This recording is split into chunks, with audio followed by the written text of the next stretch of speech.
Hello coder army, कैसे हैं आप सब लोग। आई होप आप सब अच्छे होंगे। आज की वीडियो में हम पढ़ने वाले हैं प्रोमिसेस के बारे में। लास्ट क्लास में हमने कॉल बैक हेल के बारे में जाना था, जिसने हमारे दिमाग की भुर्जी बना दी थी। लेकिन प्रोमिसेस हमारे लिए सारे काम को आसान करने वाला है। तो आज हम इसको समझेंगे फर्स्ट थॉट प्रिंसिपल की हेल्प से, और मैं आपको प्रॉमिस करता हूं कि आज के बाद आप प्रॉमिस को कभी भी भूल नहीं पाओगे। तो चलो फिर बिना किसी देरी के वीडियो को स्टार्ट करते हैं। स्टार्ट करने से पहले प्लीज वीडियो को लाइक कर दें और एक प्यारा सा कमेंट ड्रॉप कर देना। और हाँ, एक और चीज बताना, भैया का नया लुक कैसा लग रहा है। ओके, चलिए हम आते हैं अपनी स्क्रीन की ओर।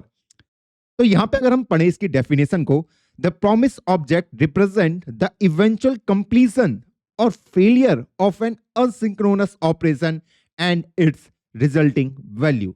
यही प्रॉमिस की डेफिनेशन है। पर भैया इससे हमें कुछ भी समझ नहीं आया। चलो फिर कोड में चलते हैं और इसको अच्छे से चमकाते हैं। तो मान लो मैंने यहां पे कुछ स्टेटमेंट लिख दी, हेलो वर्ल्ड, ओहो स्टार्ट। और एक और मैंने स्टेटमेंट लिख दी लास्ट में जाके, कौन सा dot log, hello world and, इस तरीके से।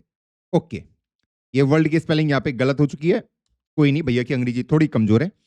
अब यहां पे मैं कुछ कोड लिखने वाला हूं। वो कोड क्या होने वाला है, मान लीजिए मैं एक ऐसा वेब पेज क्रिएट कर रहा हूं खुद से, जहां पे मुझे गिटहब की यूजर की इंफॉर्मेशन को डिस्प्ले कराना है। मैंने क्या कहा, मैं एक ऐसी वेबसाइट को क्रिएट करना चाहता हूं जहां पे मैं गिटहब 30 गिटहब यूजर के इंफॉर्मेशन को डिस्प्ले कराना चाहता हूं। मान लो उनकी फोटो को, उनके यूजर नेम को, उनके यूआरएल लिंक को, कि अगर आप उस यूआरएल पे क्लिक करेंगे तो आप उनके गिटहब प्रोफाइल पे पहुंच जाएंगे। तो इन सारी इंफॉर्मेशन को मुझे एक वेब पेज पे डिस्प्ले कराना है, और ये मैं खुद से बिल्डअप कर रहा हूं। तो इसके लिए मुझे सबसे मेन रिक्वायरमेंट क्या होगी, आप बताइए। कि भैया मेरे पास उन 30 गिटहब यूजर की इंफॉर्मेशन मेरे पास होनी चाहिए, तभी तो मैं उसको क्या करा पाऊंगा, डिस्प्ले करा पाऊंगा। उसी के बाद कुछ एक्शन ले सकता हूं, उसी के बाद अपना वेब पेज हम क्रिएट कर पाएंगे। अगर मेरे पास उन 30 गिटहब यूजर की इंफॉर्मेशन नहीं होगी तो कैसे मैं उसको डिस्प्ले करा पाऊंगा।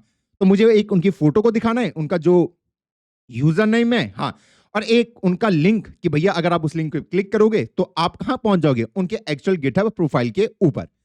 तो वो इंफॉर्मेशन हमें कहां से मिलेगी। तो अगर आप यहां पे देखें, ये हमारे पास एक एपीआई है, https API github.com/users। तो अगर मैं इसके ऊपर क्लिक करता हूं तो हमें उन 30 यूजर की इंफॉर्मेशन मिल जाएगी। देखो इसके अंदर 30 आइटम्स रखे गए हैं। इनको अगर मैं खोलता हूं तो पहले यूजर की इंफॉर्मेशन, दूसरे की, तीसरे की, चौथे की, पांचवे की, छठे की, इस तरीके से इनके अंदर इंफॉर्मेशन रखी है। तो हम पहले को देखिए, लॉग इन। तो ये उसका यूजर नेम हो गया, मोजो MBO, बहुत ही अजीब सा है, कोई नहीं। ऐसे ही यहाँ पे उनके अवतार का यूआरएल है। अगर मैं इस यूआरएल पे क्लिक करता हूं तो उनकी फोटो हमें यहाँ पे खुलते हुए नजर आएगी। देखा, हाँ। और क्या क्या, कि अगर मैं इस लिंक पे क्लिक करूं तो मेरे पास उनकी गिटहब प्रोफाइल आ जाएगी, कि उनकी गिटहब प्रोफाइल कैसे हम दिखा सकते हैं। तो मेन काम यहाँ पे क्या है, अगर मेरे पास ये इंफॉर्मेशन आ जाए मेरे कोड के अंदर, ये है क्या, एक एरे है, उस एरे के अंदर मेरे पास 30 ऑब्जेक्ट रखे गए हैं इस तरीके से, हाँ। तो अगर मुझे इन 30 की इंफॉर्मेशन को डिस्प्ले कराना तो मैं करा सकता हूं। मेरे पास हर एक यूजर का यूजर नेम भी है, उनके अवतार का यूआरएल भी है, हाँ, और उसका क्या है, अवतार का यूआरएल होने का मतलब उनकी फोटो है, और एक एचटीएमएल यूआरएल। अगर आपको और भी चीज दर्शानी हो तो आप यहां से देख सकते हो कि उनके कितने फॉलोअर्स हैं, उनके फॉलोइंग का यूआरएल क्या है। तो यहां पर अगर हम देखें कि उनके फॉलोअर्स का यूआरएल क्या है, तो ये उनके फॉलोअर्स का यूआरएल हो गया, इतना बड़ा। ये आप यहां पे जाके देख सकते हैं। ओके, तो इन सारी इंफॉर्मेशन को आप यहां पे क्या करा सकते हैं, डिस्प्ले करा सकते हैं। जो मर्जी आप वो यहां पे काम कर सकते हैं। ओके, पर भैया हम इस इंफॉर्मेशन को लेके कैसे आएंगे अपने कोड के अंदर। यहां पे तो हम सीख गए कि यहां पे उस लिंक को पेस्ट कर दो तो आ गया। तो दोस्त यहां पे हमारे पास एक स्पेशल कमांड होती है, फेच, जिससे मैं वो इंफॉर्मेशन को फेच करके ला सकता हूं। ओहो, ये तो बहुत बड़ा कोड प्रिंट हो गया। अब इसको कॉपी करते हैं। इससे ये सारी इंफॉर्मेशन आपके कोड के अंदर आ जाएगी, और इसको मैं कॉन्स्ट एक P1 के अंदर स्टोर करा देता हूं। ओके, हाँ। अब आप खुद सोचो, अगर मैं इसको इस तरीके से प्रिंट कराता हूं, console.log P1, तो आपको क्या लगता है यहां पे क्या हमारा आउटपुट अब आने वाला है, क्या आउटपुट आएगा। तो अगर मैं इसको करूं ओपन इन इंटीग्रेटेड टर्मिनल, और यहां पे कमांड डाल दो node index.js इस फाइल को रन करने का, तो आप अगर यहां पे आउटपुट देखोगे तो यहां पे आउटपुट आ रहा है, hello world start, promise pending. अच्छा, ये प्रॉमिस क्या है, और हेलो वर्ल्ड एंड। ओके, पहले तो यही प्रिंट होना चाहिए था। हाँ भैया, ये प्रिंट हो गया। उसके बाद अगला कमांड क्या था कि भैया इन यूजर की इंफॉर्मेशन को फेच करके लाओ, ये 30 जो भी यूजर हैं। अब आप खुद सोचो, इन यूजर की जब इंफॉर्मेशन को फेच करके लाया जाएगा तो ये जो टास्क है ये सिंक्रोनस टास्क है या असिंक्रोनस टास्क है? आप मुझे ये बता दीजिए सिंपल सा। ये जो टास्क है ये सिंक्रोनस होगा अनसिंक्रोनस होगा? क्योंकि आप अपने इस क्लाइंट से गिटहब के सर्वर पे जाओगे, कॉल कर रहे हैं, वहां उसको बोल रहे हैं भैया मुझे 30 यूजर की इंफॉर्मेशन दो, अब फिर जाके वो आपके सिस्टम के अंदर आ पा रही है। यही तो हो रहा होगा फ्लो। हाँ, तो क्या मेरा जो जावास्क्रिप्ट है क्या वो यहां पे बैठ के वेट करेगा कि जब तक उन 30 यूजर की इंफॉर्मेशन को नहीं लाया जाएगा तब तक मेरा कोड यहां से आगे नहीं बढ़ेगा? क्योंकि हमको बताए कि जावास्क्रिप्ट किसी के लिए वेट नहीं करता। जाना ना हमने? हाँ, वो तुरंत कमांड को एग्जीक्यूट करेगा और सीधा नेक्स्ट लाइन की ओर बढ़ेगा। तो उसने क्या करा, उसने पहले स्टेटमेंट को प्रिंट कराया, उसको लगा अच्छा 30 यूजर की इंफॉर्मेशन को फेच करके लाना है, पर इसमें तो टाइम लगेगा, मुझे नहीं पता, वो 100 मिली सेकंड भी हो सकते हैं, 1 सेकंड हो सकता है, 2 सेकंड हो सकता है, कितना भी हो सकता है। हाँ, तो मैं यहां पे वेट नहीं कर सकता, तो वो क्या करेगा, इस फैच को किसको दे देता हूं, जो आपकी वेब एपीआईज होती हैं, कि भैया आप जाओ और आप इस इंफॉर्मेशन को फैच करके लाना, जब आ जाए तो मुझे बता देना। ये तो करते हैं। हाँ, तो ये खुद नहीं करेगा, तो इसीलिए उस समय क्या होता है, वो आपको बताएगा कि भैया P1 ने क्या मारा है, एक रिक्वेस्ट मारी है, एक पेंडिंग रिक्वेस्ट है। ठीक है, कि अभी ये जो प्रॉमिस है ये पेंडिंग है। तो प्रॉमिस का मतलब क्या है अभी हम समझते हैं। तो मान लो ये हमारा क्लाइंट है, अब आपको समझ आ जाएगा प्रॉमिस का मतलब। और ये हमारा गिटहब का सर्वर है, गिटहब का सर्वर। तो मैंने रिक्वेस्ट मारी है कि भाई मुझे 30 यूजर की इंफॉर्मेशन को ला के दे दो। तो जिस समय आपने रिक्वेस्ट मारी उस समय P1 के अंदर वैल्यू चली जाएगी पेंडिंग। क्या चल जाएगी? पेंडिंग, कि अभी आपकी जो रिक्वेस्ट जो आपने मारी है वो पेंडिंग है। ओके, अब यहां से गिटहब का सर्वर की रिस्पॉन्सिबिलिटी क्या बैठती है, या तो वो आपको 30 यूजर की इंफॉर्मेशन को दे दे, ओके, तो उसको मैं कह दूंगा फुलफिल्ड, कि हाँ आपने जो मांगा था मैंने वो फुलफिल्ड कर दिया है। या फिर गिटहब का सर्वर उसको रिजेक्ट कर दे कि भैया मैं आपको 30 यूजर की इंफॉर्मेशन को नहीं दे सकता। यही दो चीज हो सकती है ना, यही तो हो सकता है। या तो आपने जो डेटा मांगा है गिटहब का सर्वर आपको लाके दे दे, कि आपने रिक्वेस्ट मारी तो इनिशियली P1 के अंदर वैल्यू जाएगी पेंडिंग, कि भैया अभी इस यूजर ने पेंडिंग करा है, अभी इसने सिर्फ रिक्वेस्ट मारी है। जब मेरे पास आंसर आएगा तो वो क्या हो सकता है, फुलफिल्ड हो सकता है, कि भैया जो डेटा मैंने मांगा वो मुझे मिल गया, या फिर जो डेटा मैंने मांगा वो मुझे नहीं दिया गया तो रिजेक्ट हो गई। अब आप बोलोगे भैया रिजेक्ट किस कंडीशन में होगा? बहुत सारी कंडीशन हमारे यहाँ पे हो सकती है। मे बी जो आपका गिटहब का सर्वर है वो काफी स्लो चल रहा हो, ओके, तो उसने सीधा रिजेक्ट मार दिया। या फिर गिटहब सर्वर के अंदर कोई एरर आ रखा हो, या फिर आपकी जो एपीआई रिक्वेस्ट है वो आपने हिट कर ली हो, कि ऐसा नहीं कि आप गिटहब सर्वर से दिन भर मांगते रहो कि भैया मुझे 30 यूजर की इंफॉर्मेशन दे, 30 की दे, 30 की दे। वो मैक्सिमम आपको एक दिन में 50 अलाउड करता है, कि आप 50 बार मुझसे डेटा मांग सकते हैं, उसके बाद मांगोगे तो मैं आपको नहीं दूंगा। तो मे बी आपकी जो एपीआई लिमिट जिसे हम कहते हैं वो हिट हो गई हो, ओके, तो उस केस में भी आपको वो रिजेक्ट कर सकता है। तो ये 3 स्टेट होती है हमारी, किसकी? गिटहब की। ये सॉरी गिटहब की नहीं, जो हमारी एपीआई की होती है। और इसी को हम क्या कहते हैं? प्रॉमिस कहते हैं। क्या कहते हैं? इसी को हम प्रॉमिस कहते हैं। क्योंकि प्रॉमिस की हमारी 3 स्टेट होती हैं, कि आपने जो डेटा मांगा है, आपने जो क्या है, जो आपने डेटा मांगा है मैं आपको दूंगा, ओके, तो इनिशियली उसकी स्टेट हो जाएगी पेंडिंग। लेकिन मुझे उसको रीड आउट कब करना है, मुझे उसको कंज्यूम कब करना है। आप तुरंत कंज्यूम मत करिए उसे, क्योंकि वहां पे आपको पेंडिंग ही दिखेगा। आप उसको कंज्यूम तब करना जब या तो वो फुलफिल्ड हो जाए, कि आपको जो डेटा चाहिए था वो मिल जाए, या रिजेक्टेड, कि भैया जो डेटा आपने मांगा था वो रिजेक्ट हो चुका है तो आपको नहीं मिल सकता। तो उस हिसाब से मैं यूआई में दर्शा दूंगा कि भैया unable to fetch the user data. इन दो केसेस में ही मैं क्या करूंगा, इस P1 की वैल्यू को कंज्यूम करूंगा या फिर रीड करूंगा। जैसे अभी तो मैंने P1 को डायरेक्ट रीड कर दिया, नहीं, पेंडिंग में रीड नहीं करूंगा, क्योंकि मुझे पता कि पेंडिंग में डेटा तो होगा ही नहीं। डेटा कब आएगा, या तो मेरा फुलफिल्ड हो गया होगा तब मेरे को एक्चुअल डेटा मिल जाएगा, या फिर सर्वर ने कहा दिया भैया मैं नहीं दे सकता। तो इन दो केसेस में ही मुझे उस डेटा को क्या करना है, रीड आउट करना है। तो हम इसी को क्या कहते हैं, प्रॉमिस कहते हैं। प्रॉमिस हमारा सिंपल सा एक क्या है, ऑब्जेक्ट है, जिसकी 3 स्टेट होती हैं, कि जब आप रिक्वेस्ट मारते हो तो वो जाता है पेंडिंग में, ओके। अब अगर वो रिक्वेस्ट फुलफिल्ड हो गई कि भैया आपको जो डेटा चाहिए था वो आपको मिलेगा, तो उसको हम कह देते हैं इस प्रॉमिस ऑब्जेक्ट की फुलफिल्ड स्टेट। और अगर वो रिजेक्ट हो गया कि नहीं मैं आपको डेटा नहीं दे सकता, तो ये हो गया उसकी रिजेक्ट वाली स्टेट। तो ये प्रॉमिस आपके 3 स्टेट के अंदर रहता है, पहली पेंडिंग, और फिर या तो फुलफिल्ड होगा या फिर वो रिजेक्टेड होगा। इन ही 3 स्टेट में से वो एक होता है। और हमने क्या जाना कि जब वो पेंडिंग में है तब मुझे उसको रीड आउट नहीं करना, क्योंकि जब भी आप इनिशियली रिक्वेस्ट मारोगे तो उस समय P1 के अंदर पेंडिंग चला जाता है, प्रॉमिस पेंडिंग। और ये कैसा टास्क है मेरा? असिंक्रोनस टास्क, जो अभी एग्जीक्यूट नहीं होगा, इसको एग्जीक्यूट होने में कुछ समय लगेगा। उस समय का मुझे वेट करना पड़ेगा कि जब मेरे पास फाइनली आंसर आ जाए। आंसर में क्या आ सकता है कि भैया जो डेटा मांगा था वो आ गया, या फिर जो डेटा आप मांगा था वो आपको नहीं मिल सकता, लेकिन मुझे आंसर मिलेगा पक्का सर्वर से। मुझे सर्वर से आंसर पक्का मिलेगा, या तो मुझे डेटा मिल गया या फिर वो कह देगा भैया मैं आपको डेटा नहीं दे सकता। इसको भी तो आंसर मिलना ही कहते हैं कि भैया सर्वर ने कहा ये लो डेटा, सर्वर ने कहा डेटा नहीं दे सकता, तो मुझे आंसर तो मिला ना एटलीस्ट, जिसके कारण मैं अपने यूआई के अंदर उसको डिस्प्ले करा पाऊं कि हाँ अगर डेटा मिल गया डेटा को दिखा दो, नहीं मिला तो वो मैसेज दिखा दो कि भैया नहीं मिल सकता अभी फिलहाल के लिए। ओके हाँ, तो हम इस तरीके से जो हमारे प्रोमिसेस हैं उसको कंज्यूम नहीं करते हैं, उसको रीड नहीं करते हैं। मुझे उसको रीड कब करना है?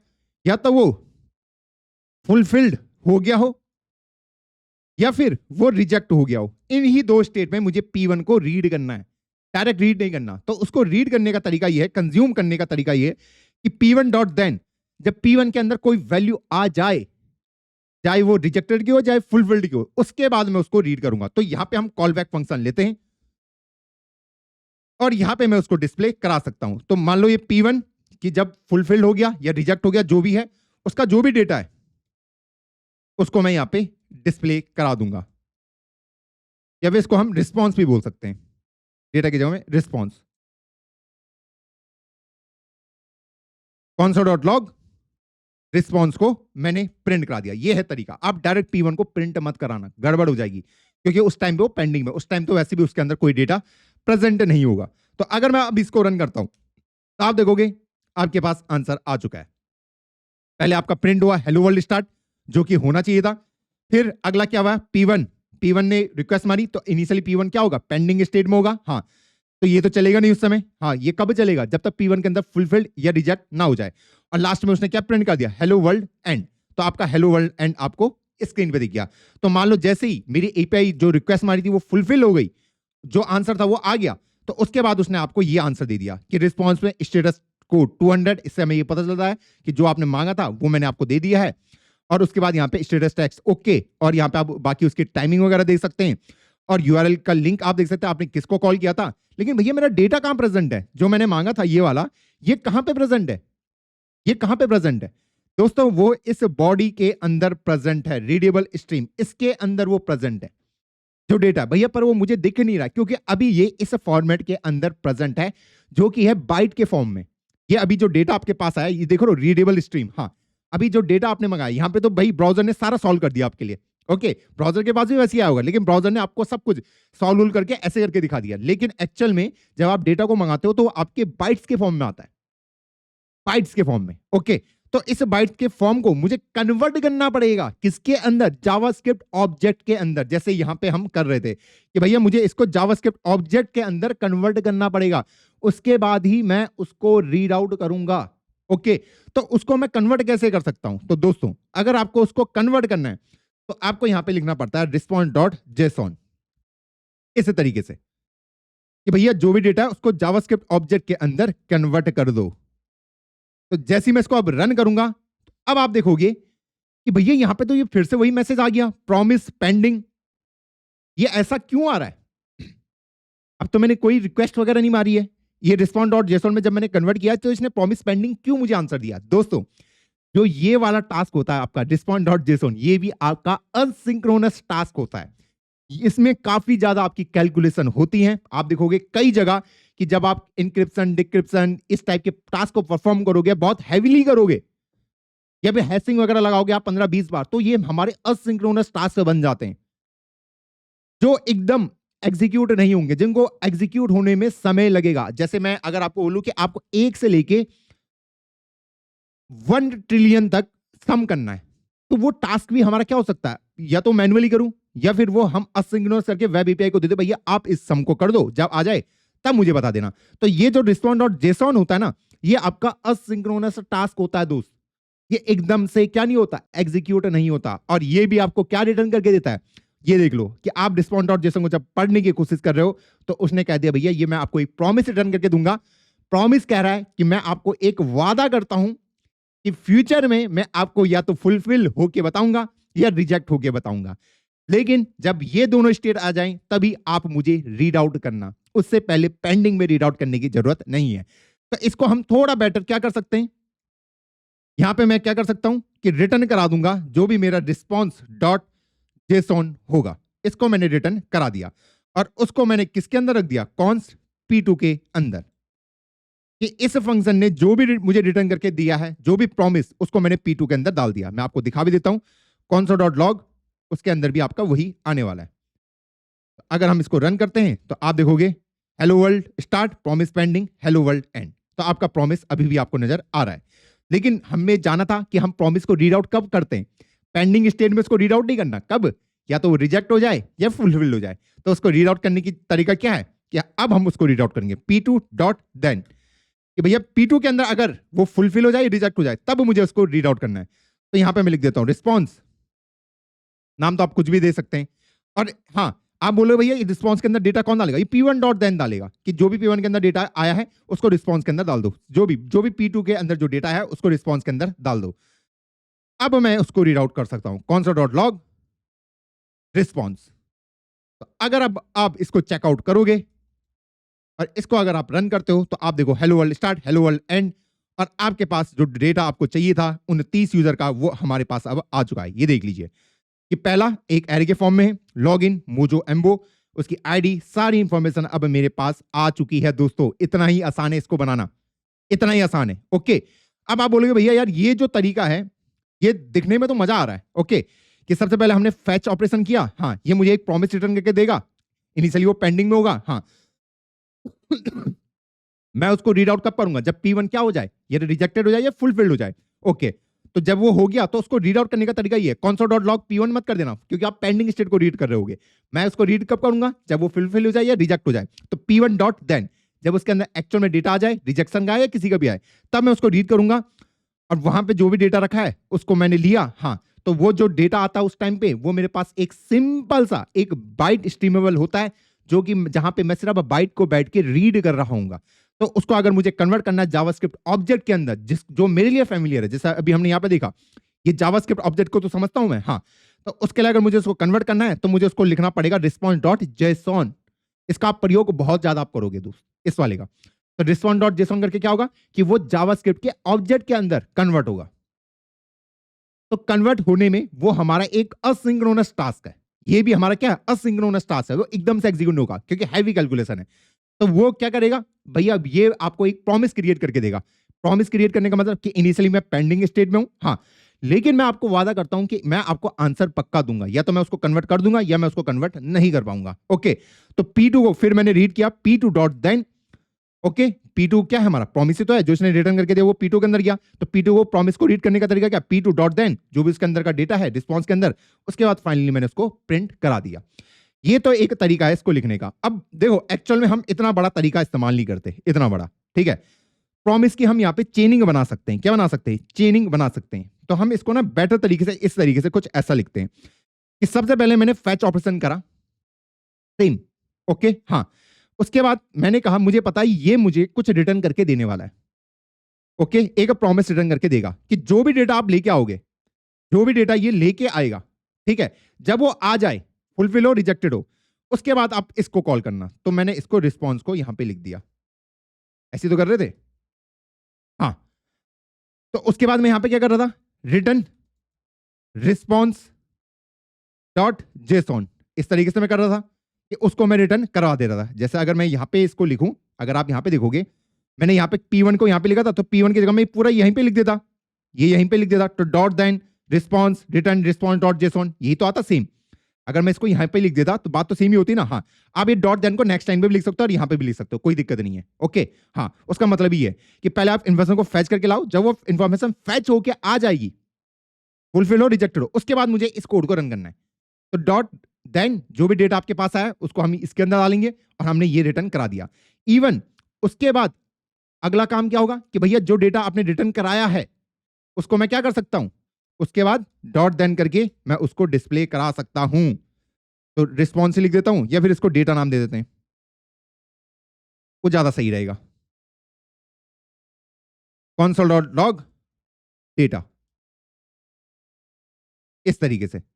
यहां पे मैंने कुछ नहीं किया, आप इसको यहां पे डेटा का नाम दे दें, आप इसको डेटा का नाम दे दें। बस ये तो है कि मुझे पता P2 मेरा ये है, ये मेरा पूरा P2 है, तो P2 को मैं यहां पे लिख सकता हूं ना, इसको रिप्लेस करके। अरे आप देखो दोस्तों, मैंने यहां पे कुछ नहीं किया है, इसको अगर मैं कॉपी करूं, मैंने ऐसा लिखा है, P2 की जगह में मैं क्या लिख सकता हूं, P2 की वैल्यू क्या है, ये तो है P1 डॉट देन ये, हाँ भैया यही तो है।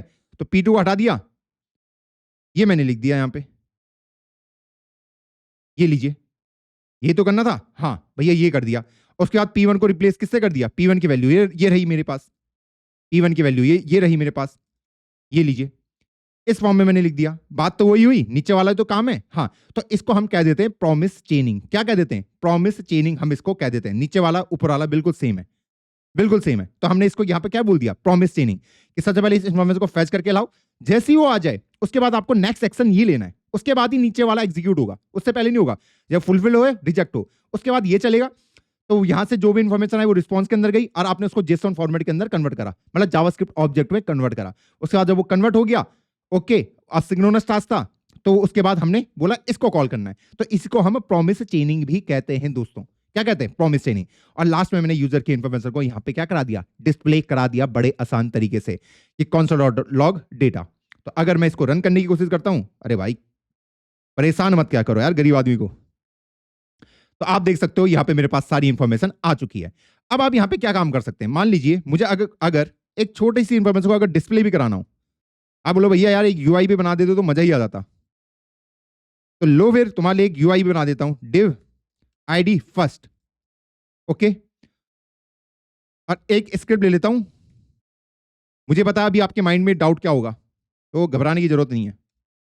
डॉट स्लैश, अरे अरे, index.js, चलो। तो यहां पे मैं एक काम करता हूं कि जब मेरे पास डेटा में ये इंफॉर्मेशन आ चुकी है, ये वाली इंफॉर्मेशन आ चुकी है, ये एरे की, तो एरे के अंदर क्या है, अगर हम इसको देखें, ये एरे मेरे पास, हाँ ये मेरा 0 इंडेक्स पे होगा, ये फर्स्ट इंडेक्स पे। तो अभी के लिए मैं ये 0 इंडेक्स की सिर्फ फोटो को डिस्प्ले कराने वाला हूं, ओके। तो उसको मैं कैसे करा सकता हूं, कैसे करा सकता हूं, आप खुद अज्यूम कर सकते हो कि एक बार मेरे पास डेटा आ चुका है, हाँ। तो यहां पे मैं क्या कर सकता हूं, document dot gate element by ID, ID है मेरी फर्स्ट, सबसे पहले इस फर्स्ट वाले को सिलेक्ट कर लिया, हाँ इसी के अंदर मैं इमेज को डालने वाला हूं। तो कॉन्स्ट पेरेंट में इसको नाम दे देता हूं। अब आप देखो कितना आसान आपके लिए हो जाएगा जब आ गई। उसके बाद मैं क्या कर सकता हूं, डॉक्यूमेंट डॉट क्रिएट एलिमेंट। तो जो मैं कर रहा हूं, एक इमेज टैग को क्रिएट कर रहा हूं, क्योंकि इमेज को मैं दर्शाना चाहता हूं यूजर की। ये लीजिए, ये जो इमेज है ना, ये पहले यूजर, सिर्फ इसकी इमेज को मुझे दर्शाना है, सिर्फ इसकी, बाकी किसी को नहीं। बाकी भी आप दर्शा सकते हैं, बस एक बार हम सीख जाएं। उसके बाद मैं क्या कर सकता हूं, इमेज के सोर्स के अंदर किसको डालना है, इमेज टैग कैसा होता है आपका, इमेज टैग कैसा होता है आपका, आपको पता ही होगा ना कि IMG, ये देखो सोर्स के अंदर हम URL लिंक डाल देते हैं, है ना। तो वही मैंने करा है कि इमेज डॉट सोर्स के अंदर किसको डालना है, कि जो मेरे पास डेटा आया है, हाँ उसके मुझे 0 इंडेक्स पे जाना है, हाँ चला गया 0 इंडेक्स पे। डेटा के, ये डेटा है ना पूरा, ये एरे क्या है आपका, डेटा है, हाँ डेटा के मुझे 0 इंडेक्स पे जाना है 0 इंडेक्स पे चला गया। उसके अवतार URL को मुझे यहां पे डालना है तो इस तरीके से मैंने डाल दिया। और उसके बाद मेरा लास्ट काम क्या होगा, पेरेंट डॉट अपेंड, पेरेंट के अंदर अपेंड कर दो किसको, इस इमेज वाले को।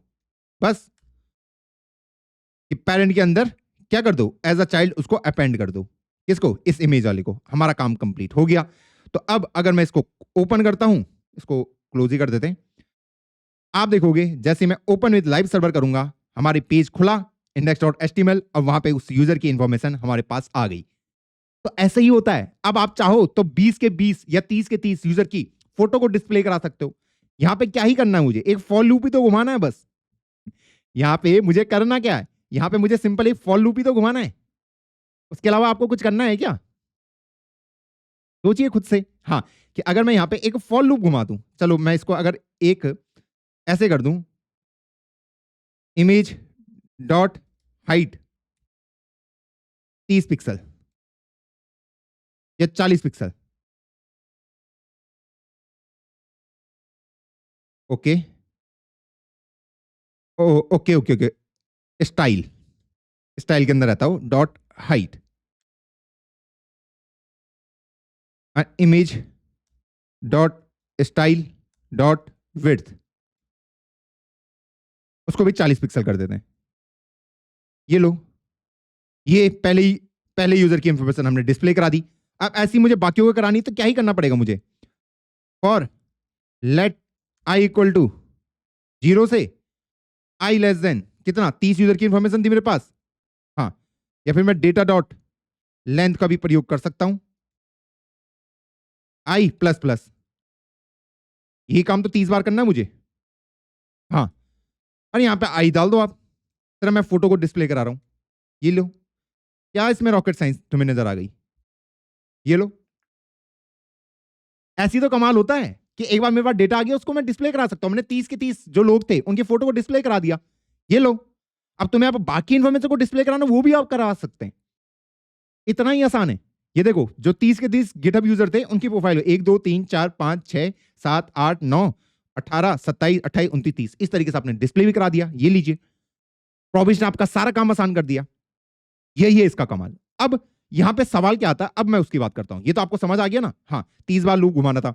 अब सवाल यहां पे दोस्त जो मेन मेरा है कि भैया ये जेसॉन का मतलब क्या है? क्या इसका नाम मतलब जावास्क्रिप्ट ऑब्जेक्ट है? नहीं दोस्त, इसका जो फुल फॉर्म है वो है हमारा जावास्क्रिप्ट ऑब्जेक्ट नोटेशन। क्या है? JavaScript object notation. और इससे कई लोग कंफ्यूज हो जाते हैं कि जेसॉन मतलब जावास्क्रिप्ट का ऑब्जेक्ट। नहीं, जेसॉन एक ऐसा फॉर्मेट है जिसको कोई भी लैंग्वेज समझ सकती है। इससे कंफ्यूज मत होना कि अगर जेसॉन जावास्क्रिप्ट ऑब्जेक्ट नोटेशन, मैंने क्या कहा, जेसॉन और जावास्क्रिप्ट ऑब्जेक्ट में बहुत डिफरेंस होता है। जेसॉन वर्सेस जावास्क्रिप्ट ऑब्जेक्ट, इन दोनों में डिफरेंस है। ये जो जेसॉन है ना तुम्हारा, इसको सारी लैंग्वेजेस समझती है। जावास्क्रिप्ट ऑब्जेक्ट को सिर्फ जावास्क्रिप्ट ही समझती है। इस जेसॉन को आपकी पाइथन भी समझेगी, आपकी सी प्लस प्लस भी समझती है, जावा भी समझती है, रस्ट भी जितनी भी लैंग्वेज है सब इस जेसॉन फॉर्मेट को समझती हैं। तो ये जो डेटा अभी आप यहां पे देख रहे हो ना, ये जेसॉन फॉर्मेट के अंदर है दोस्त। ये जो डेटा है ये जेसॉन फॉर्मेट के अंदर है। आपने क्या आपने देखा है कि जब भी हमारे पास जावास्क्रिप्ट का ऑब्जेक्ट होता है तो हम अगर ये ना भी लगाएं, कौन से, ये डबल कॉलन है ना, तो हमें कोई एरर नहीं आएगा। लेकिन जावास्क्रिप्ट ऑब्जेक्ट के अंदर वो एरर आता है, सॉरी जेसॉन के अंदर वो एरर मारेगा कि अगर आपको की को नाम देना है तो आपको उसको डबल कोट के अंदर ही लिखना पड़ेगा। काम बिल्कुल वो है। इवन जो आपका ऑब्जेक्ट का एंड होता है, जैसे मान लो ये पहला ऑब्जेक्ट है मेरा, यहां से स्टार्ट हुआ यहां पे, तो यहां पे कॉमा नहीं आ सकता लास्ट में। जेसॉन के अंदर, जावास्क्रिप्ट ऑब्जेक्ट के अंदर अलाउड है सब। जेसॉन के अंदर, जेसॉन के अंदर आप अनडिफाइंड नहीं लिख सकते। इसके अंदर अलाउड होता है जावास्क्रिप्ट ऑब्जेक्ट के अंदर, लिखो भाई कोई दिक्कत नहीं है। इसके अंदर आप फंक्शन नहीं लिख सकते। आपको भले ही वो एक जैसे नजर आ रहे होंगे कि हाँ भैया फॉर्मेट तो एक जैसा ही नजर आ रहा है, एक जैसा नहीं है। हमें जेसॉन वाले को जावास्क्रिप्ट ऑब्जेक्ट के अंदर कन्वर्ट करना पड़ता है। तो यहां पे जो ये है ना, इसके अंदर फंक्शन भी प्रेजेंट नहीं हो सकते। और ये जेसॉन कुछ नहीं है, जेसॉन कुछ नहीं है, ये सिर्फ एक स्ट्रिंग है यार। स्ट्रिंग फॉर्मेट हम इसको बोलेंगे, क्या बोलेंगे, एक स्ट्रिंग फॉर्मेट है ये। और ये आपका एक जावास्क्रिप्ट का ऑब्जेक्ट है। ये क्या है हमारा, ये हमारा एक यूनिवर्सल, यूनिवर्सल जिसको सारी लैंग्वेजेस समझती हैं, C plus plus, JavaScript, Python. भले उसके नाम में जावास्क्रिप्ट ऑब्जेक्ट नोटेशन है पर ये मत समझना सिर्फ वही समझता है, ओके, बाकी सब समझते हैं।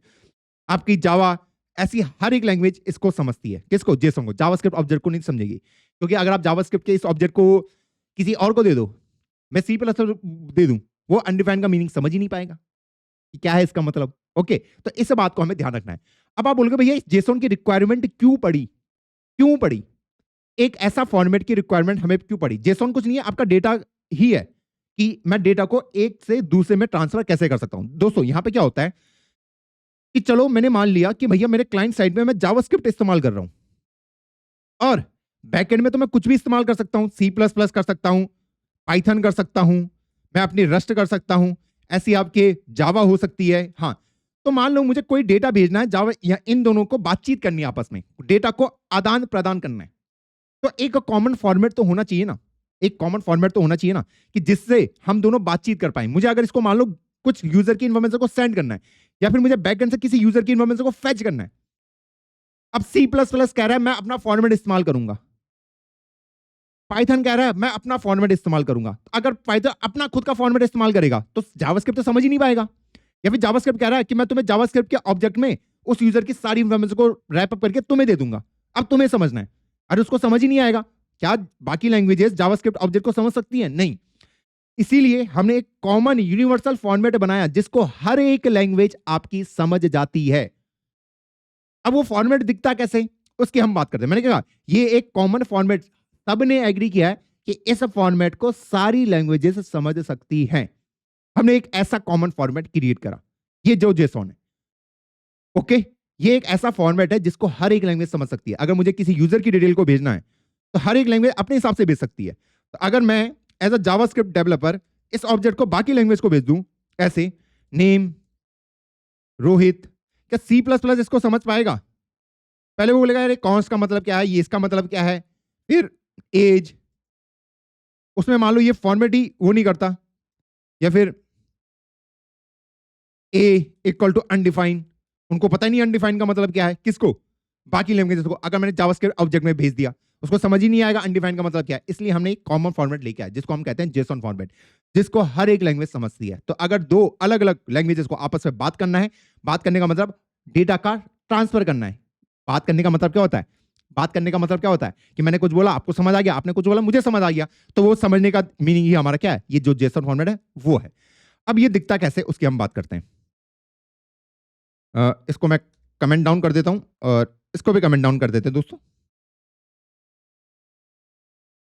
अब वो कॉमन फॉर्मेट क्या है उसको समझते हैं। देखो दोस्तों, मैंने कहा अगर आपके पास कोई ऑब्जेक्ट है जावास्क्रिप्ट का, तो वो कुछ ऐसा दिख सकता है कि name Rohit, age 30, address Dwarka, ये रहा। अब ये जो जावास्क्रिप्ट का ऑब्जेक्ट है इसको मुझे कन्वर्ट करना पड़ेगा जेसॉन के अंदर, ताकि मैं इसको बाकियों को भेज पाऊं।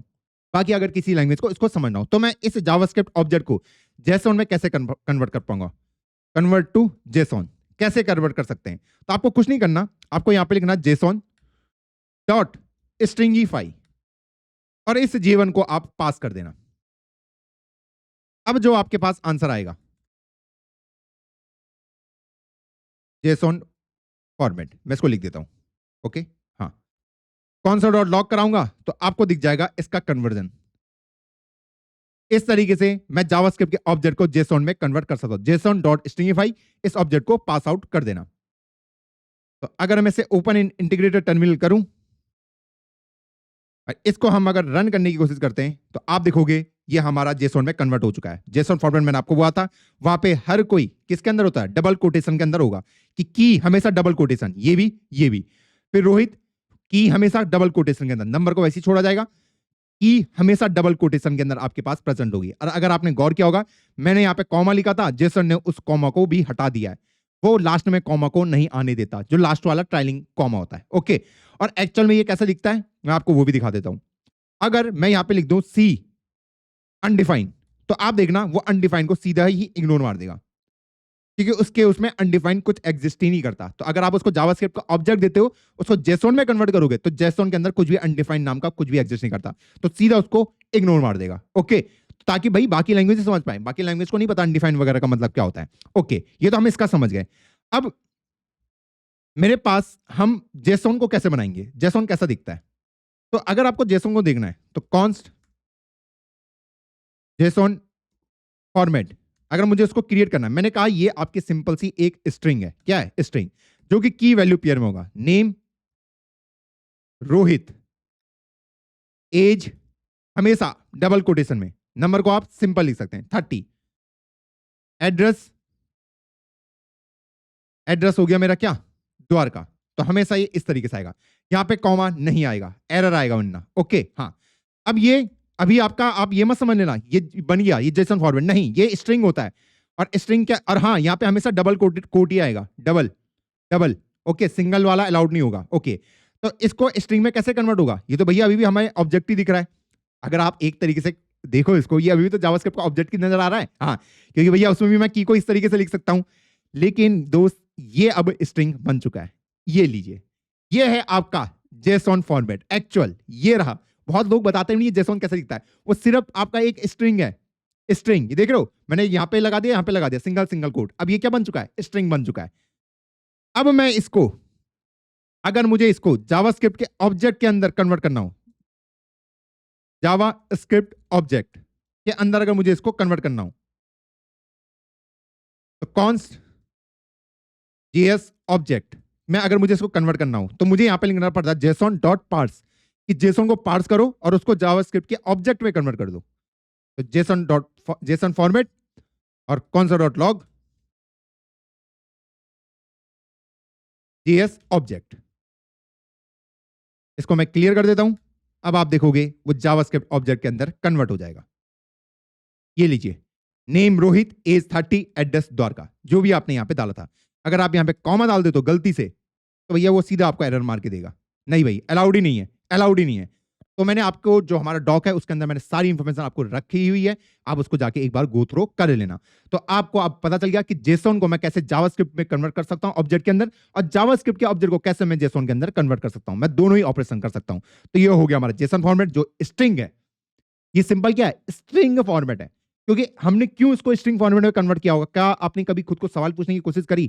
क्योंकि दोस्त मुझे पता है, अगर मैं इनको स्ट्रिंग फॉर्मेट में कन्वर्ट कर दूंगा, क्योंकि एट द एंड इस डेटा को बिट्स या बाइट के फॉर्म में ही, बिट्स के फॉर्म में ही ट्रैवल करना है। इंटरनेट के थ्रू तो बिट्स के फॉर्म में ही होंगे, हाँ। तो वहां पे मेरे लिए आसान हो जाएगा कि मैं इस कैरेक्टर के क्रॉसपॉन्डिंग, क्योंकि अगर ये स्ट्रिंग है तो ये कैरेक्टर होगा, ये कैरेक्टर होगा, ये कैरेक्टर होगा, कैरेक्टर होगा, तो मैं इजीली उसके उस क्रॉसपॉन्डिंग क्या बाइट है उसको ढूंढ सकता हूं और उसको ट्रांसपोर्ट करा सकता हूं। इसलिए हम इसको इस्तेमाल करते हैं। थोड़ा डिटेल में हम इसको बैकएंड में और भी पढ़ेंगे, घबराने की जरूरत नहीं है। अभी हमने इसका सिर्फ बेसिक ओवरव्यू जान लिया कि ये क्या है और कैसे ये काम करता है।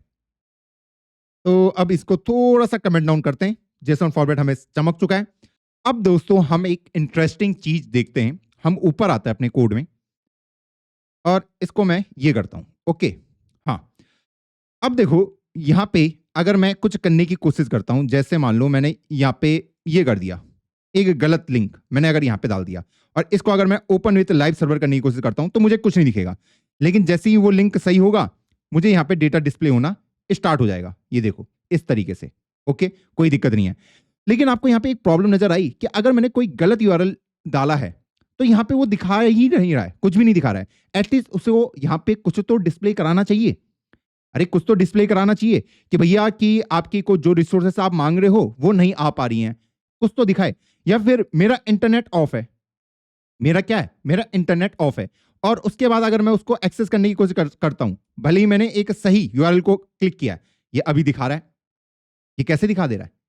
ये देखो मैंने रिफ्रेश करा, अब वो दिखा भी नहीं रहा, अब वो दिखा भी नहीं रहा। ये देख लो, क्योंकि मेरा इंटरनेट ऑफ है। मैंने इसको अगर रिफ्रेश करने की कोशिश करी तो यहां पे कुछ भी इंफॉर्मेशन मेरे को डिस्प्ले नहीं हो रही है, क्योंकि मेरा इंटरनेट ऑफ है। भले ही मैं सही यूआरएल पे जाने की कोशिश कर रहा हूं, पर इंटरनेट ऑफ है। या फिर अगर आपका सर्वर डाउन है तो इस टाइप की इमेज तो मैं दिखाऊंगा नहीं यूजर को। क्या मुझे इस टाइप की फोटो दिखानी चाहिए यूजर को? आप खुद से मुझे आंसर दीजिए। नहीं भैया, इस टाइप की इमेजेस तो मुझे नहीं दिखानी चाहिए। मैं यहां पे एक चीज डिस्प्ले कर सकता हूं कि भैया fail to fetch the resources, ये कोई भी एक मैसेज मैं उसको दिखा सकता हूं जिससे उसे पता चल पाए कि हाँ यहाँ पे क्या दिक्कत आ रही है। ऐसा दिखाऊंगा तो यार वो सोचेगा ये क्या है, ये डेटा ये क्या है। तो इनको मैं इन केसेस को कैसे हैंडल करूंगा, ये वाले। तो दोस्तों यहां पे देखो, अभी तो मैंने उन केसेस को हैंडल करा जब मैं डेटा को करेक्टली डिस्प्ले करा रहा हूं, लेकिन जब एरर आए उस केस में तो उन केसेस को मैं कैच के अंदर हैंडल करता हूं। और कैच के अंदर हम लिखते हैं एरर, कि जो भी आपके पास एरर मैसेज आए हैं। तो इसमें भी मैं सेम ये करूंगा। पहले पेरेंट को सिलेक्ट किया, हाँ। अब पेरेंट के अंदर ये टेक्स्ट कंटेंट के अंदर मैंने डाल दिया है क्या, जो भी आपके एरर के मैसेजेस हैं, जो भी आपका एरर का मैसेज आएगा उसको मैंने यहां पे डिस्प्ले करा दिया।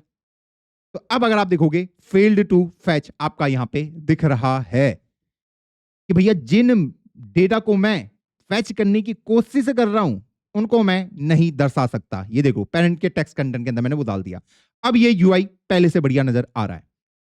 अब हमें ना यहाँ पे एक बहुत ही इंपॉर्टेंट चीज और जो बहुत ही बड़ा मिसकंसेप्शन है लोगों को ऐसा लगता है कि जो हमारा रिजेक्ट वाली कंडीशन है ये कब चलती है, ये रिजेक्ट वाली कंडीशन कब चलती है, आपका सर्वर वाला रिजेक्ट वाली कंडीशन कब भेजता है। देखो रिजेक्ट वाली कंडीशन आपके उसी केस में होगी या तो आपका इंटरनेट डाउन है, ओके, या फिर जो सर्वर को आपने रिक्वेस्ट मारी है वो डाउन है, या फिर आपका डीएनएस सर्वर डाउन है जो कि आपकी क्वेरी को रिजॉल्व करता है कि आपने तो सिंपल वो भेजा ना यूआरएल लिंक, हाँ, उसके बाद वो आईपी एड्रेस पे कन्वर्ट होता है। हाँ, इन ही 3 केसेस में मेरा रिजेक्ट चलेगा, बाकी सारे केसेस में फुलफिल्ड चलेगा। इवन दो अगर आपने एक गलत लिंक भी भेजा है यहां पे कि यूएसआरएस, पर उसमें भी सर्वर आपको रिस्पॉन्ड कर रहा है, बहुत ध्यान से सुनो, सर्वर आपको रिस्पॉन्ड कर रहा है कि भैया ये जो यूआरएल आपने भेजा ये गलत यूआरएल है, और उसी के साथ कि अगर आपने एपीआई लिमिट हिट कर दी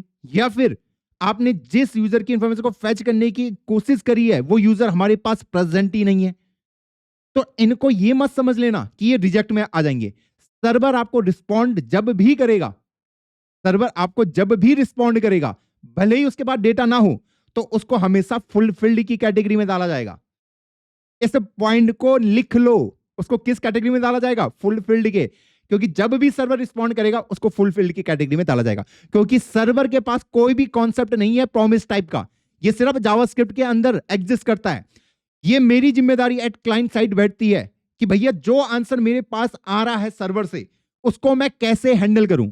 रिजेक्ट वाले तो मैं हैंडल कर दे रहा हूं, किससे, कैच वाले से, कैच वाले से कि मेरा इंटरनेट स्लो है, हाँ मेरा इंटरनेट डाउन है या फिर सर्वर डाउन है, तो उस केस में तो रिजेक्ट वाला सीधा इसको कॉल कर देगा, कैच को। जब भी आपका रिजेक्ट चलेगा तो सीधा आपका कैच कि एरर को मैं किस तरीके से हैंडल कर रहा हूं।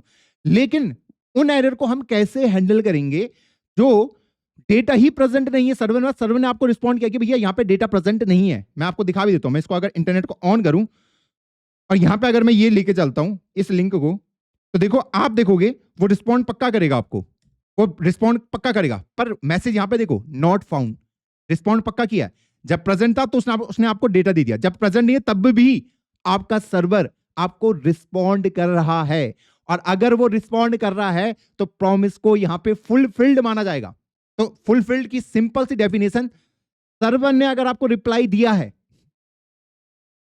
कि हाँ ये डेटा मेरे पास प्रेजेंट है या ये मेरे डेटा मेरे पास प्रेजेंट नहीं है, इन सभी को फुलफिल्ड की कैटेगरी में डाला जाएगा।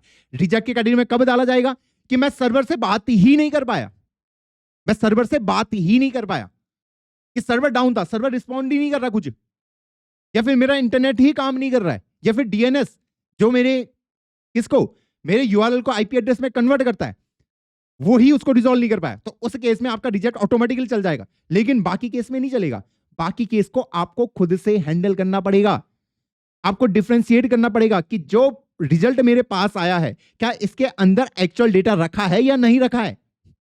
कहीं सर्वर ये तो नहीं कह रहा कि भैया आपने जो मांगा था मैं आपको दे नहीं पाया, या फिर जो आपने मांगा था मैंने आपको वो दे दिया।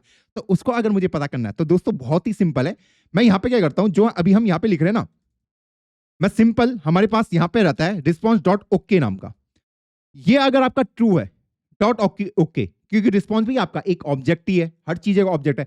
अगर ओके आपका ट्रू है तो मतलब आपको एक्चुअल में आंसर मिला है, और अगर ये फॉल्स होता है तो समझ लो सर्वर आपको खुद कह रहा है कि भैया ये एक एरर है और इसको आप हैंडल कर लेना।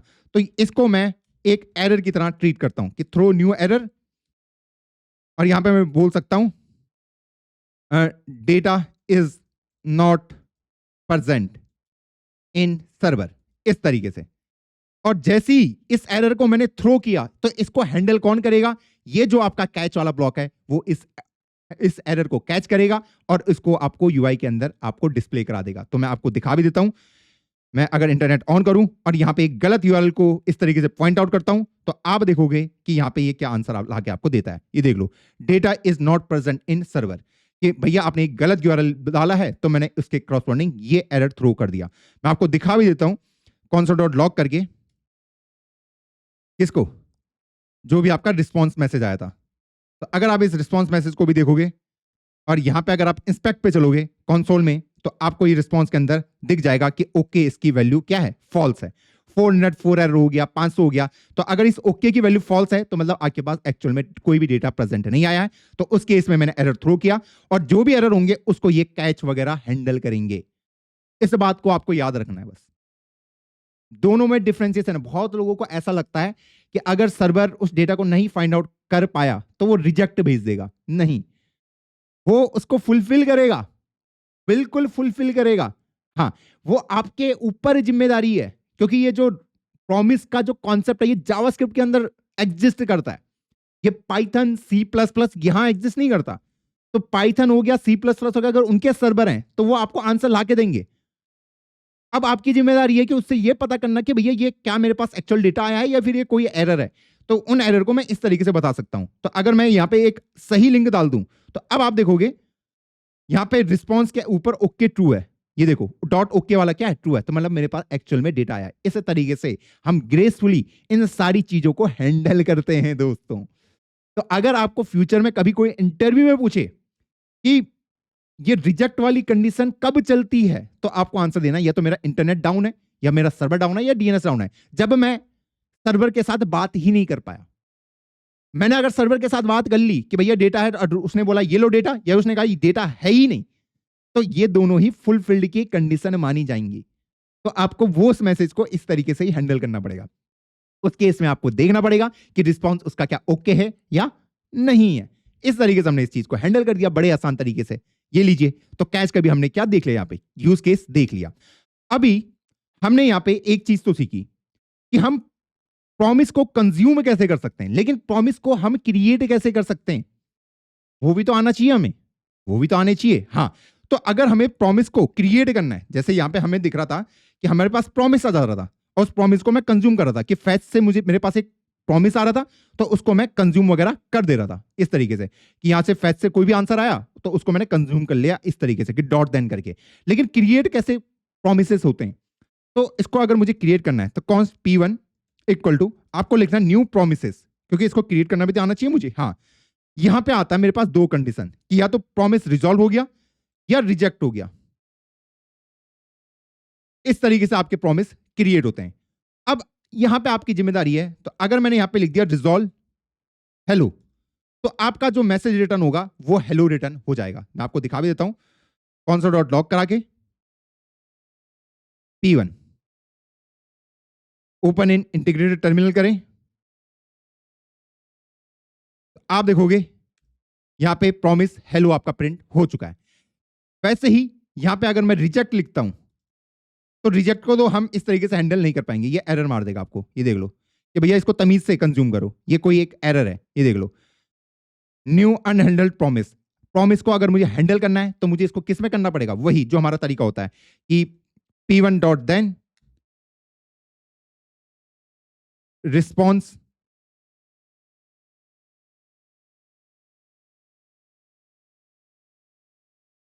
console डॉट लॉग रिस्पॉन्स, और अगर रिजेक्ट होता है डॉट तो वो कैच वाला हैंडल करेगा।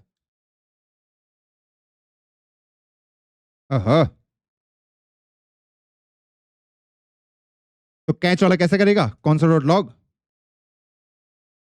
मैं एरर को ही ऐसे शो करा देता हूं।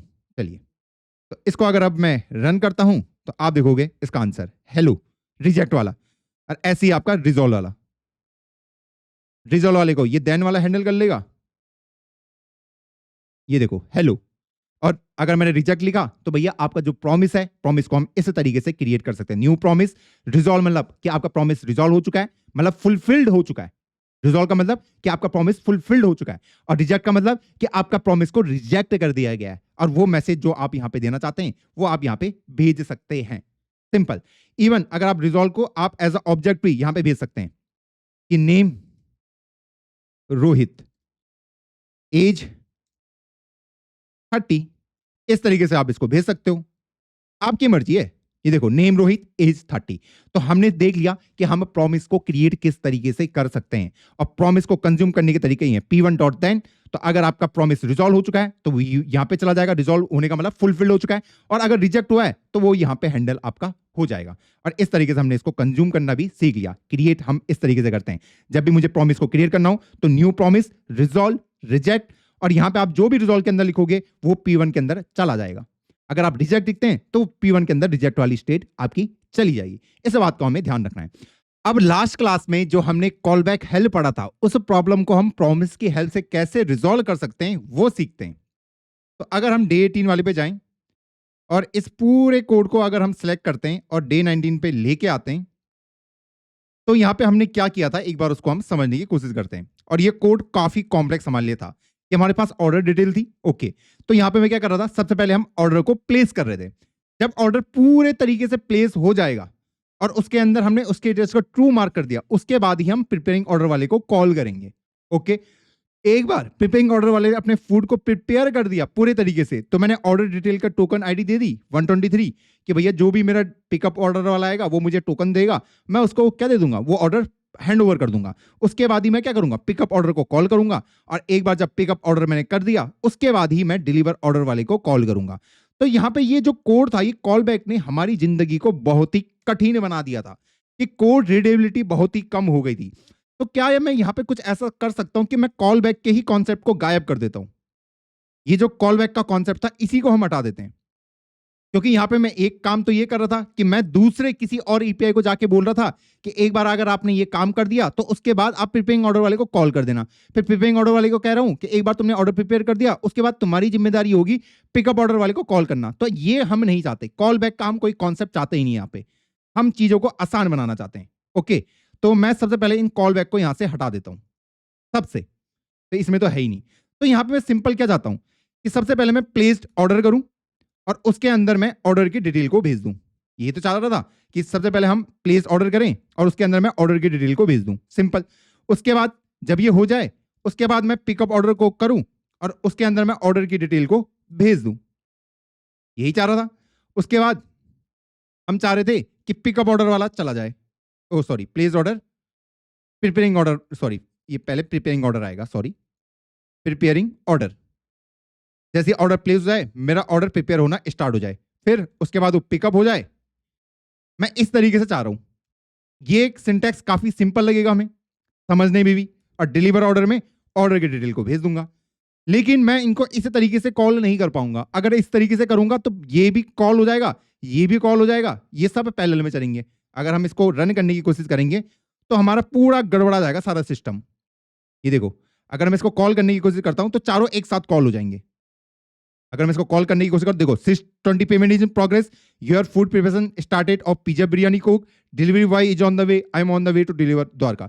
इस तरीके से तो नहीं लिख पाऊंगा। तो मैं यहाँ पे चाहता क्या हूं, हमारा जो सिंपल यहाँ पे मकसद है कि एक बार ये फंक्शन कॉल हो जाए और इसका मुझे आंसर मिल जाए। इसका आंसर क्या है कि भैया इसने जो नया ऑर्डर डिटेल मुझे मेरे पास लेके आया है, ओके, उसको मुझे इस प्रिपेयरिंग ऑर्डर वाले को भेजना है। पहले ये पूरे तरीके से कंप्लीट हो जाए और ये जो मुझे रिटर्न करके दे, उसके बाद ही मैं इस प्रिपेयरिंग ऑर्डर वाले को कॉल करूंगा। जब प्रिपेयरिंग ऑर्डर वाला कंप्लीट हो जाए उसके बाद ही देन मैं इसको कॉल करूंगा। एक बार ये पूरा पिकअप ऑर्डर वाला कंप्लीट हो जाए उसके बाद ही मैं डिलीवर ऑर्डर वाले को कॉल करूंगा। और उसमें जो ऑर्डर की डिटेल होंगी वो लेटेस्ट वाली होंगी। कौन सी वाली, कि उसके अंदर ये order detail receive true mark होना चाहिए, तब मैं डिलीवर ऑर्डर वाले को कॉल करूंगा।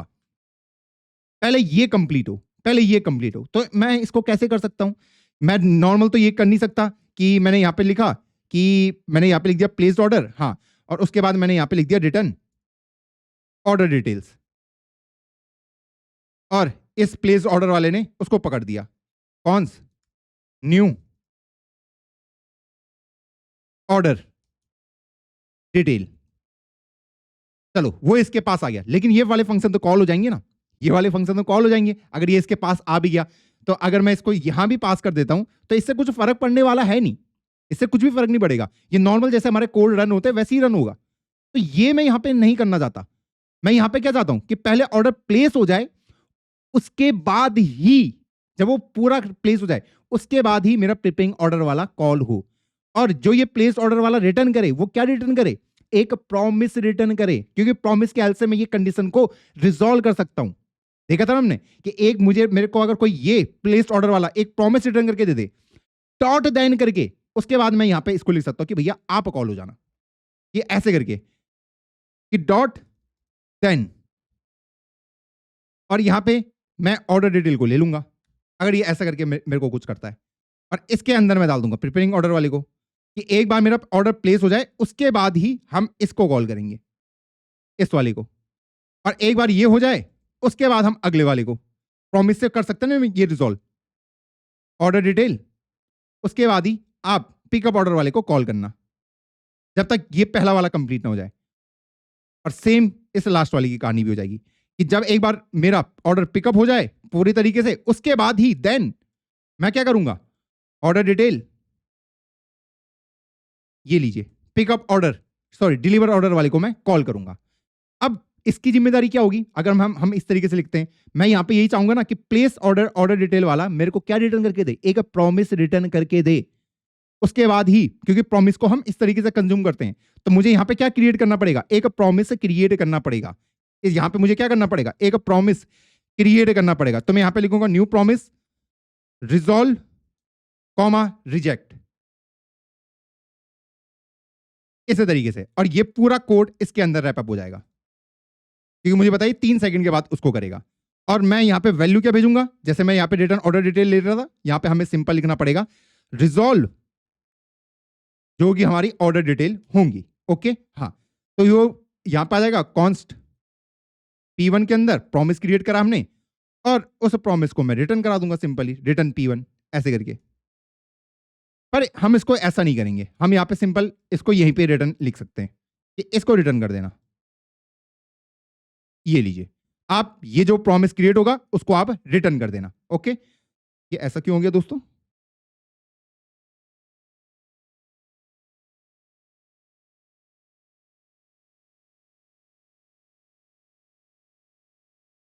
ओके, मैं कॉल बैक लिखना भूल गया दोस्तों यहां पे।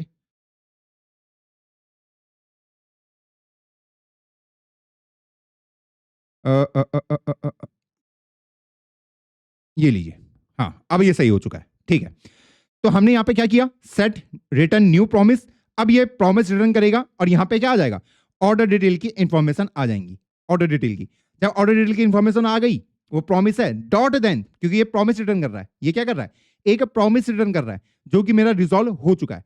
जब वो यहां पे आएगा उसके बाद मेरा ये वाला कॉल होगा कि ऑर्डर डिटेल वहां उसके अंदर जाएगा, उसके बाद मैं प्रिपेयरिंग ऑर्डर वाले को कॉल करूंगा।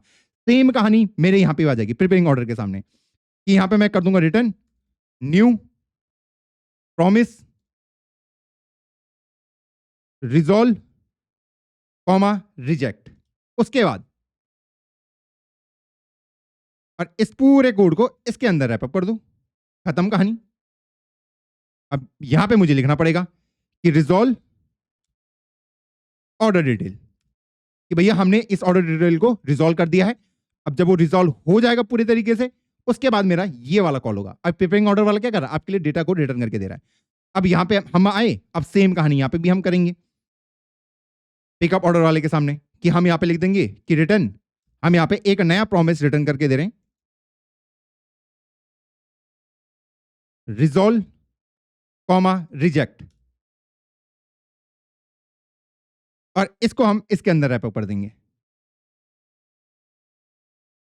प्रॉमिस तो रिटर्न करना पड़ेगा, हाँ, तो हमने यहां पे क्या प्रॉमिस रिटर्न किया कि return sorry resolve order detail को, कि जैसे ही मेरा ऑर्डर डिटेल लेटेस्ट वाला आ जाएगा वो यहां पे आ जाएगा उसकी वैल्यू पूरी, हाँ, और डॉट देन वाला उसके बाद कॉल हो जाएगा।